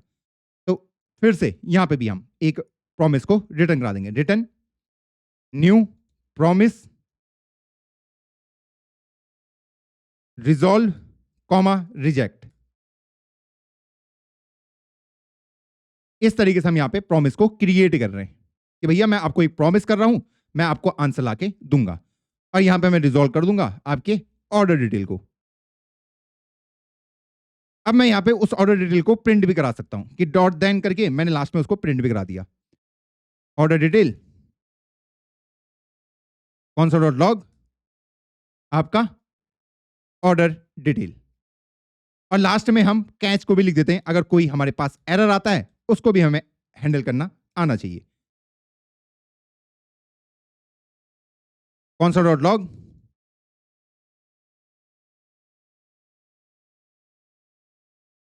Error comma error dot message, ये लीजिए। अब अगर इसमें कोई एरर वगैरह आता है, एरर होने का मतलब कोई रिजेक्शन वगैरह का मैसेज आता है तो वो मुझे यहाँ पे दिख जाएगा। तो अब अगर मैं इसको कॉल करूं, ओपन इन इंटीग्रेटेड टर्मिनल, और इसको अगर हम रन करने की कोशिश करते हैं तो आपको दिखेगा sys20 payment is in progress. जब पेमेंट प्रोग्रेस में, जब वो कंप्लीट हो गया उसके बाद ही हमारा नेक्स्ट वाला कॉल होगा। जब ये पूरा प्रॉमिस रिजॉल्व हो जाएगा उसके बाद ही ये कॉल होगा। जब ये वाला रिजॉल्व होगा तो तब ये वाला कॉल होगा, और जब ये हो जाएगा तो लास्ट में आपको आंसर आपका दिख जाएगा। तो इनको आप समझ सकते हो कि ये डिफरेंट आपकी क्या है, एपीआईज हैं। ये अलग एपीआई है, ये अलग है, ये वाली एपीआई अलग है, और ये वाली एपीआई अलग है। तो यहाँ पे हमने सिंपल क्या करा है, सबसे पहले हमने इस एपीआई को कॉल किया। जब ऑर्डर प्लेस हो जाएगा और वो मुझे ऑर्डर की सारी डिटेल भेज देगा, उसके बाद ही मैं प्रिपेयरिंग ऑर्डर वाले को कॉल करूंगा। तो देखो, प्लेस ऑर्डर डिटेल, तो जब ये ऑर्डर प्लेस हो जाएगा तो मुझे एक प्रॉमिस रिटर्न करके देगा, उसके बाद ही मैं इसको कॉल करूंगा डॉट देन वाले को। जब मेरा ये प्रिपेयरिंग ऑर्डर वाला क्या हो जाएगा, पूरे तरीके से रिजॉल्व हो जाएगा, उसके बाद ही मैं क्या करूंगा, अगले वाले पिकअप ऑर्डर वाले को कॉल करूंगा। और सेम पिकअप ऑर्डर वाले के साथ भी जब मेरा पिकअप ऑर्डर वाला पूरे तरीके से एग्जीक्यूट हो जाएगा, वो जो मुझे नया प्रॉमिस रिटर्न करके देगा, क्या रिटर्न करके दे रहा है आपको, ऑर्डर डिटेल, क्योंकि ऑर्डर डिटेल के अंदर उसने कुछ नई वैल्यू डाली है। जैसे ही वो ऑर्डर डिटेल की मेरे पास नई वैल्यू आ जाएगी, उसके बाद मैं डिलीवर ऑर्डर वाले को कॉल करूंगा, और जब वो हो जाएगा तो लास्ट में उसने मुझे रिटर्न करके दिया है आपकी जो भी ऑर्डर डिटेल्स है, और उनको मैंने क्या करा दिया, नीचे प्रिंट आउट करा दिया। अब आपका सवाल ये होगा कि भैया यहाँ पे तो मैंने रिजेक्ट का कहीं पे प्रयोग किया ही नहीं है, कहीं पे भी नहीं किया है। तो दोस्तों यहाँ पे मैं सिमुलेट करा सकता हूं उन चीजों को। आपके लिए अभी चीजें थोड़ी सी हार्ड आपको नजर आ रही होंगी, भैया हाँ पिछले से थोड़ा सा मुझे आसान लगा, पर उतना भी आसान नहीं लगा। डरने की जरूरत नहीं है, अभी असिंग अवेट आएगा, यूं बना देगा आपको, यूं यूं। इनको बस एक बार आप समझ लो कि यहाँ पे काम कैसे हो रहा है बिहाइंड द सीन, ये वाला काम कैसे हो रहा है। प्रॉमिस की जरूरत क्यों पड़ी, प्रॉमिस की जरूरत क्यों पड़ी, क्योंकि भैया जब तक मेरे पास डेटा ना आ जाए तब तक मैं उसके ऊपर कुछ भी काम ना करूं। यहां पे मैं यही तो चाह रहा था कि प्रिपेयरिंग ऑर्डर डिटेल वाले फंक्शन को, ये वाले फंक्शन के ऑर्डर डिटेल को, इस प्रिपेयरिंग ऑर्डर वाले को मैं तब तक कॉल ना करूं जब तक मेरे पास ऑर्डर की सारी डिटेल ना आ जाए, तब तक मुझे इस प्रिपेयरिंग ऑर्डर वाले को कॉल नहीं करना है। तो ये किस पे डिपेंडेंट है, प्लेस्ड ऑर्डर वाले पे डिपेंडेंट है। तो प्लेस ऑर्डर वाला जब अपने को पूरे कॉल कर देगा और ऑर्डर डिटेल के अंदर स्टेटस को डाल देगा, और जब वो मुझे रिजॉल्व करके ऑर्डर डिटेल दे देगा, उसके बाद ही तो कॉल करूंगा कि हाँ अब मेरे पास ऑर्डर की सारी डिटेल्स आ चुकी हैं, अब मैं इस प्रिपेयरिंग ऑर्डर वाले को कॉल कर सकता हूं। सेम पिकअप ऑर्डर वाले भी, पिकअप ऑर्डर वाले तब तक कॉल नहीं होगा, कब तक नहीं होगा, जब तक उसके पास ऑर्डर डिटेल की सारी वैल्यूज ना आ जाए। ओके, लेटेस्ट वाली तो वो कब आएंगी कि मैंने यहां पे देखा कि प्रिपेयरिंग ऑर्डर मैं कर रहा था, मैंने ऑर्डर प्रिपेयर कर लिया, और उसके बाद मैंने उसको लेटेस्ट जो ऑर्डर डिटेल्स हैं वो मैंने उसको सेंड आउट कर दी। जब उसके बाद लेटेस्ट ऑर्डर डिटेल आ जाएंगी, उसी के बाद मैं इस अगले वाले को कॉल करूंगा। इस तरीके से इसका सीक्वेंस चल रहा है। अब रिजेक्ट की कंडीशन क्या हो सकती है यहाँ पे, उसको हम थोड़ा नजर आते हैं। देखो दोस्तों, यहाँ पे सिंपल सा है, मैं यहाँ पे एक सिंपल सा एक फंक्शन लिख देता हूं कि अगर मैं सिंपल एक ऐसी मैं सिमुलेशन कर रहा हूं कि इफ मैथ डॉट रैंडम अगर ग्रेटर देन 0.1 होता है तो आपको ये नीचे वाला कॉल कर देना है, ठीक। हाँ, एल्स में आप रिजेक्ट को कॉल कर दोगे, payment is failed, payment is failed. ये लीजिए, रिजेक्ट का भी मैंने हैंडल कर दिया। मैं यहां पे ये अज्यूम कर रहा हूं कि 90% ऑफ पेमेंट आपकी सक्सेसफुल हो जाएंगी, 10% टाइम ऐसा होगा कि पेमेंट ना हो पाए। तो ये हमने यहां पे लिख दिया कि मैथ डॉट रैंडम आपका 0 से लेके 1 तक की वैल्यू देता है, 1 इंक्लूडेड नहीं होता। तो उसमें हमने देखा कि अगर मुझे पता कि 0.1 से ज्यादा ही वैल्यू आएगी, मैक्सिमम टाइम 90% ऑफ टाइम, हाँ तो 90% ऑफ टाइम तो यही वाला कोड चलेगा। लेकिन जिस केस में मैथ डॉट रैंडम छोटी वैल्यू देगा, उस केस में हम रिजेक्ट को इंक्लूड करा देंगे। एक्चुअल में कुछ और होगा बिहाइंड द सीन कि भैया हमारा रेजर पे है, वहां पे हम पेमेंट करने की कोशिश करी, मान लो रेजर पे डाउन है, या फिर यूजर ने गलत यूपीआई डाला है, गलत पिन डाला है, तो पेमेंट फेल हो सकता है। तो उनको हम यहाँ पे हैंडल करेंगे। बस यहाँ पे हम सिमुलेट कर रहे हैं सेम यहाँ पे कि हमने ऑर्डर प्लेस करा है, ऑर्डर को प्रिपेयर करने की हमने यहाँ पे कोशिश करी। तो यहाँ पे भी हम वही अज्यूम कर रहे हैं कि मैथ डॉट रैंडम, कि ऐसा हो सकता है कि भैया रेस्टोरेंट के पास खाना खत्म हो जाए, तो उन केसेस को हम 5% केस ले रहे हैं कि जहां पे रेस्टोरेंट के पास क्या ना हो, खाना ना हो। जो वो फूड उन्होंने ऑर्डर तो एक्सेप्ट कर लिया, लेकिन उनके पास वो प्रेजेंट ही नहीं है।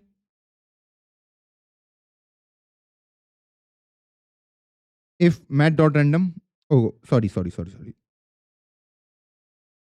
ये अंदर को आएगा और एल्स में हम कंडीशन लिख देंगे क्या, रिजेक्ट की, कि भैया ये रिजेक्ट हो चुका है, food item is not present at restaurant, या फिर रेस्टोरेंट इज क्लोज्ड, ऐसा भी हो सकता है। हाँ, या फिर restaurant is not taking any more order. Pickup order, कि भैया डिलीवरी बॉय को ऑर्डर पिक करने जा रहा है, मान लो उसका एक्सीडेंट हो गया या कुछ भी हो गया, तो उन केसेस को हम यहाँ पे हैंडल कर लेते हैं कि इफ मैथ डॉट रैंडम, तो इसको भी हम 5% केसेस ले लेते हैं, 0.05 से अगर बड़ा है तो ऑर्डर तो पिक कर लेगा। एल्स में, ओहो फिर से वही गलती कर दी मैंने,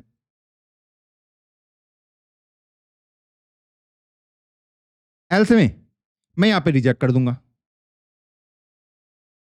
और ऐसे ही आप बाकी के लिए कर सकते हैं, unable to reach restaurant, delivery boy unable to reach restaurant, और सेम आप डिलीवर ऑर्डर के साथ भी यही काम कर सकते हैं। तो अब अगर मैं इसको रन करता हूं, तो अब हम अगर इसका आउटपुट देखें तो 620 payment is in progress, payment is receive and order get place, your food preparation started, your order is not prepare, delivery boy is on the way to pick up order, I have picked up the order, I am on way to deliver order through Dwarka, और आपका ये print होके आपका आ चुका है। अब मैं यहाँ पे एक केस ले लेता हूँ फेलियर का, जहां वो रिजेक्ट हो जाए। रिजेक्ट करने के लिए एक काम करते हैं, इस वैल्यू को बढ़ा देते हैं, इसको 0.9 कर देते हैं, ओके, क्योंकि अब प्रोबेबिलिटी कम होगी कि मैंने ये अज्यूम कर लिया कि 90% टाइम पेमेंट फेल होगी। ये देखो एरर अनडिफाइंड, कि भैया आपके पास कोई एरर आ चुका है, और वो अभी हमने यहाँ पे क्या करा है, error error error reject payment is failed, तो हम यहाँ पे एरर को सिंपली शो करा देते हैं, मैसेज करके नहीं करा, ऐसे करके करा, शो करा देते हैं, एरर पेमेंट इज फेल्ड, आपकी पेमेंट फेल हो चुकी है, तो भैया अब आपका ये आगे प्रोसेस नहीं हो पाएगा। तो इस तरीके से आज हमने सीखा प्रोमिसेस क्या होते हैं, प्रॉमिस का मीनिंग आपको समझ आना चाहिए। कई बार हमारे पास, देखो प्रॉमिस को अगर मैं तुम्हारे लिए सिंप्लीफाई करूं तो कई बार हमारे पास ऐसा होता है कि एक टास्क दूसरे टास्क पे डिपेंड होता है, दूसरा टास्क तीसरे पे, तीसरा चौथे पे, तो मतलब जब तक पहला टास्क कंप्लीट ना हो जाए पूरे तरीके से, तब तक मैं सेकंड टास्क को कॉल नहीं कर पाऊंगा। तो सेकंड टास्क फर्स्ट टास्क में पूरे तरीके से डिपेंडेंट है। तो यहां पे मैं प्रोमिसेस के हेल्प ले सकता हूं कि जैसे ही मेरा पहला वाला जो टास्क है वो कंप्लीट हो जाए, वो मुझे एक प्रॉमिस रिटर्न करके दे, उसके बाद ही मैं सेकंड टास्क को एग्जीक्यूट करूंगा।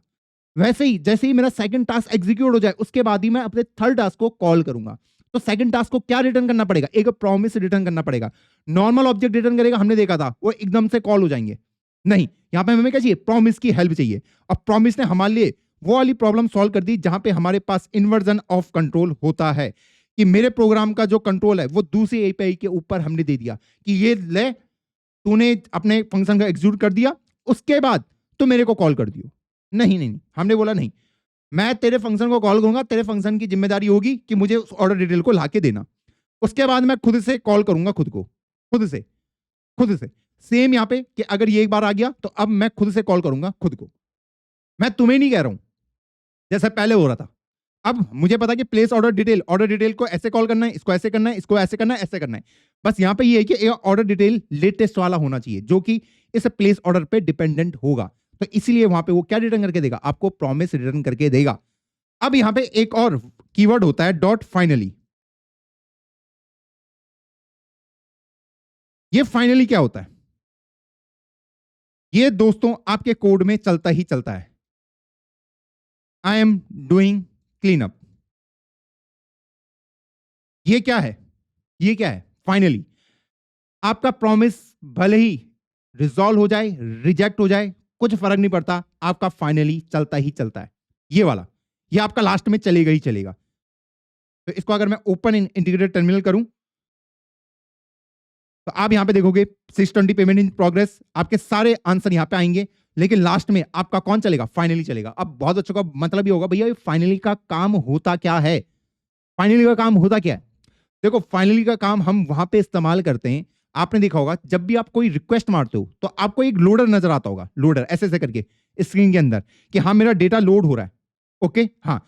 अब वो लोडर चल रहा है तो उसको किसी ने तो इनेबल किया होगा, हाँ, आपने जब भी रिक्वेस्ट मारी, ये आपका वेब पेज है, तो वहां पे एक लोडर आ जाता है जो आपको गोल गोल घूमते हुए नजर आता है कि हाँ मेरा डेटा लोड हो रहा है। हाँ, लेकिन जैसे ही आपके पास आंसर आ गया, आंसर कुछ भी हो सकता है कि जो आपने मांगा था वो मिल गया, या फिर आपकी जो क्या थी, जो आपने मांगा है वो रिजेक्ट हो गया। हाँ, तो उसके केस में मेरा काम क्या होगा, पहले इस लोडर को, जो हमारी स्क्रीन में ऐसा दिख रहा है, मैं इसको दिखा देता हूं, लोडर इन CSS। मैं अगर आपको ये दिखाऊं इमेजेस पे, ये देखो इस टाइप के साइन आपने देखे होंगे। हाँ, तो जब भी मैं रिक्वेस्ट मारता हूं तो मैं लोडर को इनेबल कर देता हूं, और जैसे ही मेरे पास रिक्वेस्ट का आंसर आ जाता है, भले रिजेक्ट हो क्या रिजॉल्व हो, तो मैं लोडर को मुझे हटाना है स्क्रीन से, तो वो आप यहां पे कर सकते हैं फाइनल में कि भैया अब इस लोडर को गायब कर दो मेरी स्क्रीन से, तो वो लोडर आपकी स्क्रीन से गायब हो जाएगा। तो ये ही आपका फाइनल का काम होता है। कई बार आप डेटाबेस के साथ कनेक्शन बनाते हैं, तो एक बार मैंने कनेक्ट किया, मेरे को आंसर मिल गया, उसके बाद मुझे उससे डिस्कनेक्ट होना है, तो फाइनली आपको डिस्कनेक्ट कर देगा। ये हमारा डॉट फाइनल का काम होता है। आई होप आज के लेक्चर में आपको काफी कुछ सीखने को मिला होगा। मानता हूं कि लास्ट वाला जो पोर्शन है ये आपको थोड़ा सा हार्ड लगा होगा। बैठिए, समझिए, जो भी वर्डिंग मैंने कही है बहुत डिटेलिंग में गए हैं। मैं आपको बता रहा हूं मैक्सिमम टाइम शायद आप इसका इस्तेमाल नहीं भी करोगे। ये जो मैंने अभी इस तरीके से क्रिएट करा ना, इस तरीके से आप इसको इस्तेमाल भी नहीं करोगे, और इसको भी आप इस तरीके से इस्तेमाल नहीं करोगे। लेकिन एक बार इसका फॉर्मेट सीख लो, समझ लो, बैक ऑफ द माइंड रखो, आने वाले जो असिंग अवेट होंगे, हम चीजों को बहुत ही सिंपलीफाई वे में पढ़ने वाले हैं। जो आज हमने मिथ ब्रेक करी, रिजॉल्व रिजेक्ट की, उनको भी समझिए कि भैया जब हम रिजेक्ट करते हैं तो उसको हमारा कैच हैंडल करता है। सर्वर साइड में हमारा रिजेक्ट कब जाता है, क्यों जाता है, वो भी हमें समझना है। वही 3 कंडीशन होती है जब हमारा रिजेक्ट कॉल होता है, वरना हर केस में फुलफिल्ड हमारा आता है। इन कॉन्सेप्ट को रिवाइज करो, नोट्स बनाओ अच्छे से। हाँ, मैं थोड़ा डिले कर रहा हूं लेक्चर में, कोई दिक्कत नहीं है, मेरी अभी हेल्थ अच्छी नहीं है, आपको मेरी आंखों से भी नजर आ रहा होगा, कोई दिक्कत नहीं है। तो चलो फिर मैं मिलता हूं आपको किसी नई वीडियो में, तब तक के लिए जय हिंद, जय भारत।